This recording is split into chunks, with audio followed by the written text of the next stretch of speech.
Well, well, well. It's coming soon. League of Legends Classic has a release date. It's July 29th, and we just got to see in the biggest pregame to MSI the most amazing thing in history. That's right, the return of Teleport Revive Karthus, my boy Scarra. What we have learned is insane. We initially thought that League Classic was just going to be kind of a rehash of Season 3 and it was just going to come and go. But it seems like it's a hodgepodge. There's some Season 3, a lot of Season 3. There's things from Season 2, Season 1. Like, whatever old version of the champions that they wanted to use, that's what they put out. So if you wanted that Twisted Fate that had that level 1 teleport globally, it's here. Cho'Gath with his limited stacks, it's here. If you wanted point-and-click stun Sion and Taric, they're back, baby. And what's amazing is that it's not just going to come and be here for a little bit. It sounds like they're planning on keeping it. They wanted feedback. They were saying if players had any opinions on what should be done, tell them, because they can make patches. They said they were going to make patches, which is in and of itself huge. And that means that this is something that they are planning on keeping around, maybe indefinitely, kind of like TFT kind of just came and it stuck around, and look at it now. It's flourishing. It's doing great. I love it. Not some.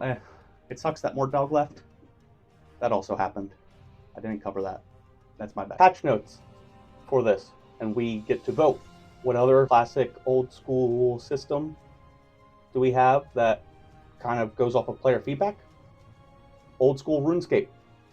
And look how they're doing. I might be wrong, but I think they're doing pretty good. They just introduced sailing after I don't know how many years of not introducing anything. New things are specifically what I'm talking about. I don't want new things immediately. I don't think anybody does. They want to enjoy the game back when they were like, wow, League was in its prime here.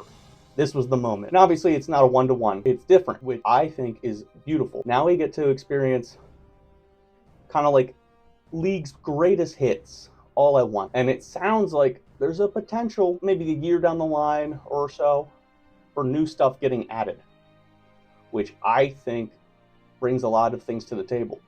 You have those lists of all unreleased champions that they never went because they couldn't really figure out how to make them without potentially broken kits.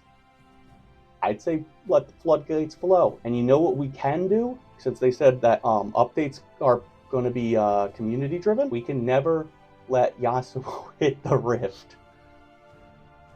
He was, in my opinion, the beginning, or obviously one of the earliest things for like modern day League. Yasuo came out with a very high mobility kit, which kind of changed the face of League. I personally think he was the ground point for the future of League, or modern day League, I should say. But with League Classic, we have the ability to make sure no movement-based kits ever get added to the game.